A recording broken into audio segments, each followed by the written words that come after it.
people like me. You need people like me so you can point your fucking fingers and say, that's the bad guy.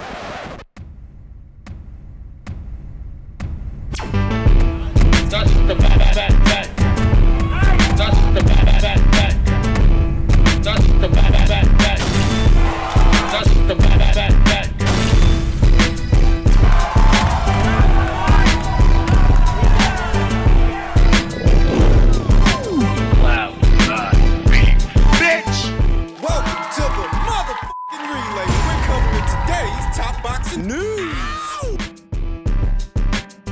Okay, we'll start with this. Unbeaten up-and-comer from Canada, a fighter that we've talked about several times here on the channel, Howling will be returning to action this weekend in El Paso, Texas, opposite the ring veteran journeywoman Noemi Bosques, in a six-rounder in the women's bantamweight division. Bantamweight, that's where Nina Hughes holds the WBA. That's where Dina Thorsland holds both the WBC and WBO titles. Japan's own Miyo Yoshida's got the IBF. Young Howling, I've no doubts, aspires to be one among them, a champion at this weight if she can get the opportunity, sporting a professional record of 5 wins with no losses, no draws, 1 knockout. She was last in action all the way back there in March. March of last year. It's the only fight she had. Contest in March of last year and a contest in March of this one, set to go down this weekend. That essentially means that the night of the fight, it will have been roughly a year's time since Howling saw action. The consequence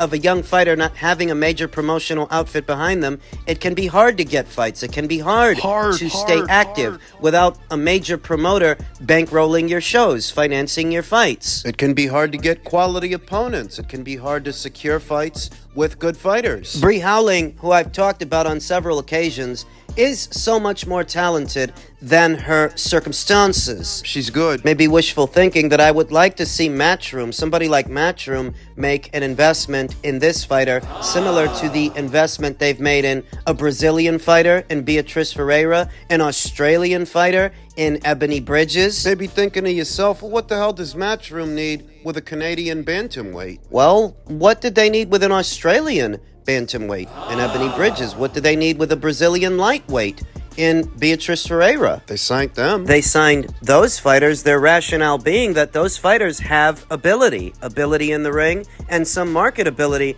outside of it. I happen to think this fresh-faced youngster, Howling, who's only 25 years old, she's younger than those fighters, with more good years to give to the sport, and in spite of not coming from a deep amateur background, she's a natural. She's naturally talented. Entertaining to watch. So much more better than her record would have you believe. So much more better in action than she would seem on paper. A fan-friendly, balanced boxer-puncher that shows a bit of spite and a bit of spice. Real boxing acumen. She can box. She can move. She's coordinated, not disorganized, like what we see from some other fighters, those wild flurries and disorganized combinations. That's not what you get from Howling. Howling is sharp. She's a sharp puncher, strong. She'll be in action this weekend opposite the ring Noemi Bosques, who I wouldn't be at all surprised if Howling stopped. I wouldn't be at all surprised if Howling knocks her out. Noemi Bosques, God bless her, she's been around the block, been in there with a lot of good fighters, lost to a lot of good fighters. I think she's going to lose to Bree this weekend in what is Bree's first fight of this year, hopefully the first fight of several. She wasn't able to be that active last year. Let's hope this year is different. Fight's going down in the first quarter of this year, leaving most of it, leaving the second, third, and fourth quarters for Bree to have other fights. Maybe flying relatively low on the radar right now. The goal for Howling has to be to get in position to fight for an alphabet title. Now, I would recommend that she get in line to fight for either the WBA or the IBF titles. As the WBC and WBO, Dina Thorsland has those.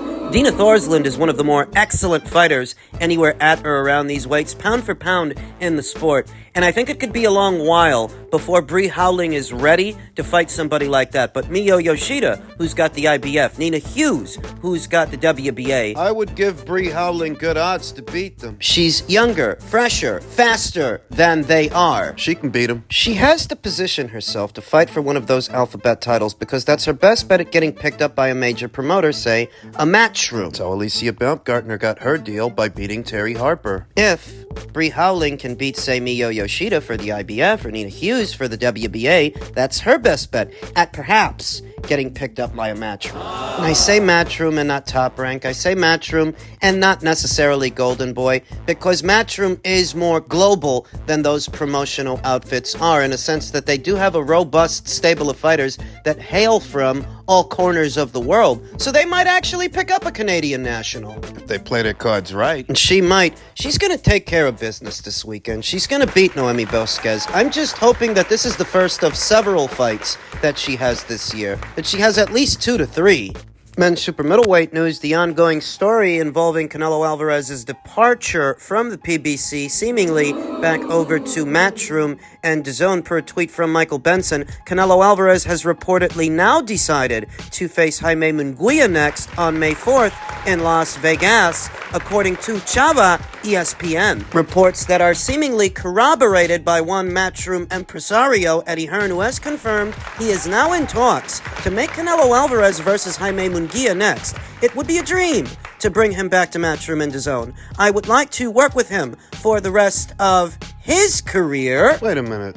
Didn't the people at the PBC want him to fight Jaime Munguia? Yes, they did. Then why didn't he? Could be for any number of reasons. Maybe he's telling himself, for fighting a DAZN fighter on the PBC side of things, I may as well go back over to DAZN. This story has a lot of people's attention. But what you need to pay attention to is that Canelo, after just one fight of what was supposed to be a 3-fight deal, he was able to walk away. He was able to terminate it. How could he do that? Well, the initial deal that he reached with Al Heyman in the summer of last year was said to be for 2 Charlo fights, then the third fight would be an opponent that they both agreed upon.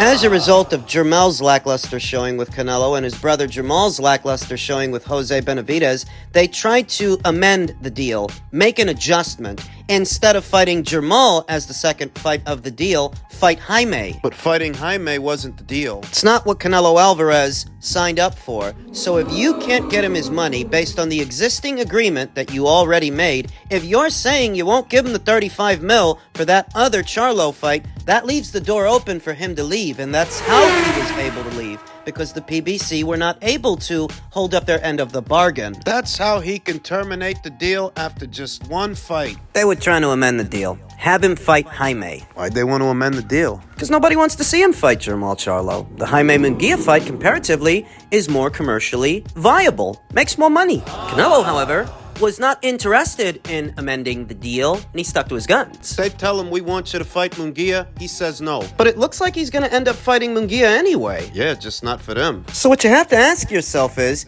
if you didn't have a problem fighting Munguia, why didn't you just fight him when the PBC asked you to fight him? Because he wanted to terminate the deal. And he knew if he sticks to his guns and sticks to the contract, he can. And he did. So if it turns out that his very next fight in May is against Jaime Munguia, clearly fighting Munguia wasn't what he had a problem with. What he had a problem with was staying on the PBC side of things. Why would he have had a problem with that? Well, because since he signed that deal in summer of last year, since then, they lost their broadcast partner. Showtime is out of boxing. Al Heyman's been missing in action since late last year. Nobody really wants to see the Jermel Charlo fight, but that's the fight you signed on to have. And for fighting a DAZN fighter on the PBC side of things, you might as well go back to DAZN. You might be able to get more money for that same fight with Munguia if you do. What about Benavidez? What about him? Al Heyman didn't think to make him part of that 3-fight deal. He didn't put his name into the contract. Wasn't part of it. He could have been part of it if Canelo were still there and the deal were ongoing. Maybe he could have been the third fight of the deal. Or Terrence Crawford.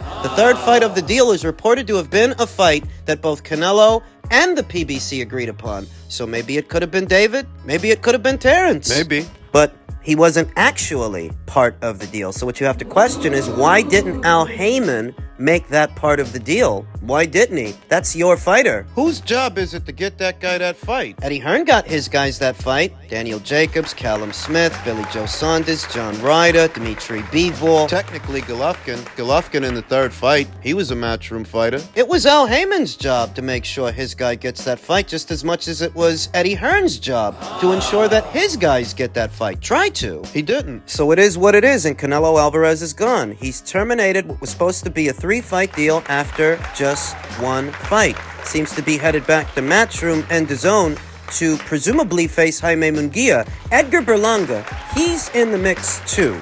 But most would agree that the Munguia fight is a better fight than the Berlanga fight, that Jaime Munguia, a former junior middleweight champion, has more experience, more fights, more rounds in the bank than Edgar Berlanga. That Edgar, that's a mismatch. And the Munguia fight isn't? Well, I think Canelo Alvarez beats them both, but I also think Jaime is a bit more ready for a fight like this than Edgar. That doesn't mean he wins, that just means he does have more experience than Edgar. What you can do with Edgar, who seems to want this Canelo Alvarez fight, but most people agree those eggs need more bacon, you can put him on the undercard, have him fight Gabriel Rosado, the Philly Rican versus the New York Rican. Don't talk about how you're so fucking ready for a Canelo Alvarez fight and you get in your tits about fighting Gabe Rosado. If you're ready for Canelo, then you're ready for Gabe. Could you not be? It's bad enough that the WBA is seemingly allowing you to skip ahead in the queue, skip past David Morrell, who's been WBA regular champion for over a year now, well over a year now. The least you can do is fight a Gabe Rosado, fight a Jesse Hart. The least you can do is keep busy with guys like that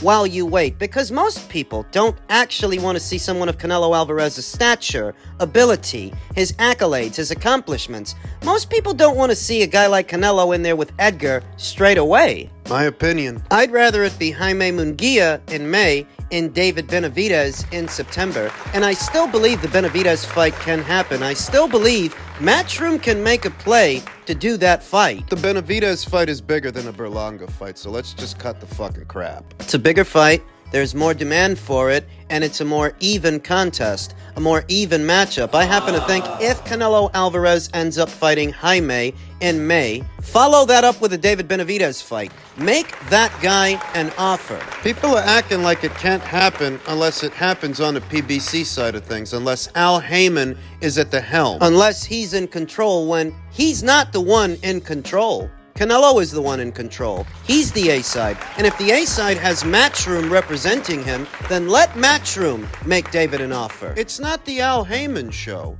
It's the Canelo show. Team Benavidez are in their tits, and now their boy's going up to 175. Maybe he gets found out up there. Maybe he doesn't, but they're angry. They're doing a smear campaign right now. Call their bluff. Make him an offer in September. They give you any shit. They give you any problems. We'll see what the problem is, because it's not like Team Benavidez or Al Heyman are in any position to hold this fight for ransom. Munguia, then Benavidez. That's what I want.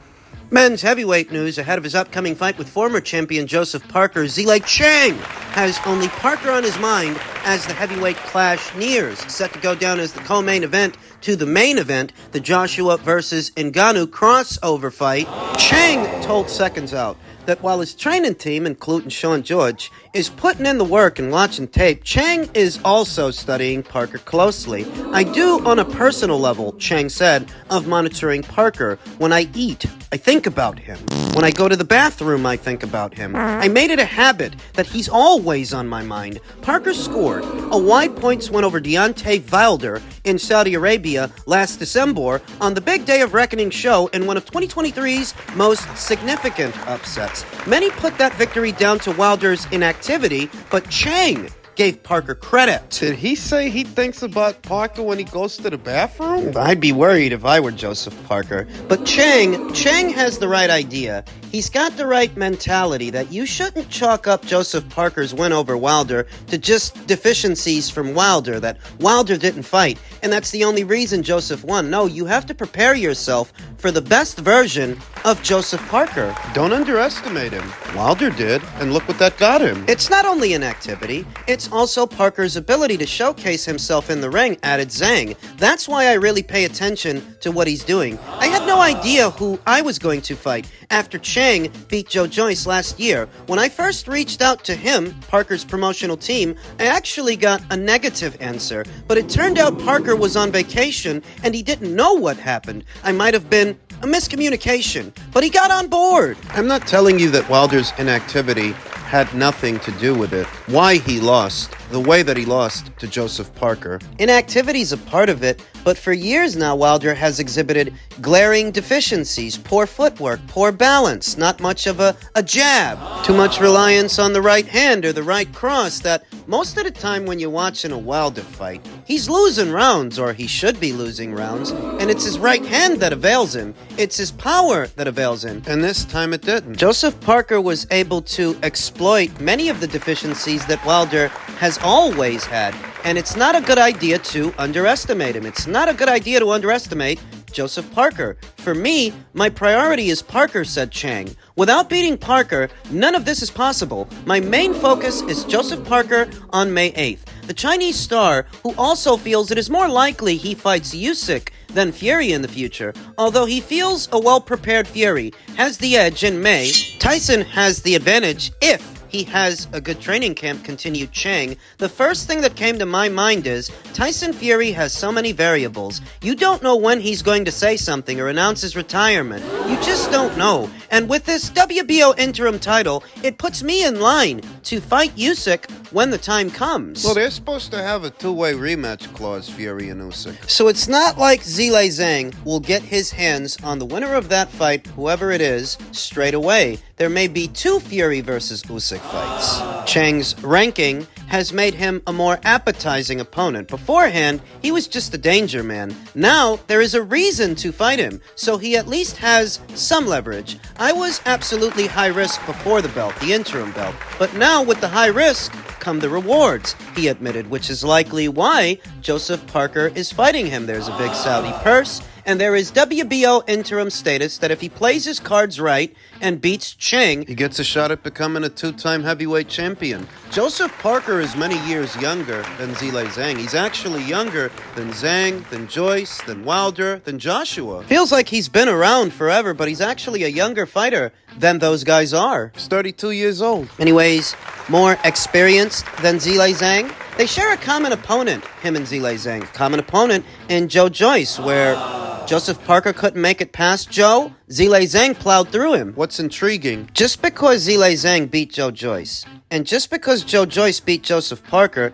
that doesn't necessarily mean Zhang beats Parker. Styles make fights, and is this going to be one of those fights that proves that rule? That just because Zhang knocked out Joe 2 times, that doesn't mean he knocks out Joseph. Why not? Zhang did what he did to Joe Joyce because Joyce is a big guy, very big guy, big target, slow guy that throws punches and bunches. So Zhang was able to catch him in between because Joe kept standing in front of him. Joseph is a smaller target, a trickier target, lighter on his feet, I'd say. Faster, too. Then why didn't any of that stuff work against Joe Joyce? Well, Joe Joyce was able to mow Joseph Parker down because he has so much size and strength over Joseph Parker. Doesn't Zhang? Yeah, but he doesn't fight like Joe Joyce. What won Zhang the Joe Joyce fight was counterpunching, counter shots, countering out of the high guard. Can he catch Joseph Parker, who's a smaller target, with those same counters? Sounds strange, I know, but just because Zhang beat Joe Joyce, that doesn't necessarily mean he beats Joseph Parker. It's a different fight with a different fighter that has a different style, different dimensions. Different outcome? Maybe, but that's what we pay to see. That's what we, the customers, pay to find out. Gotta see the fight, see what happens.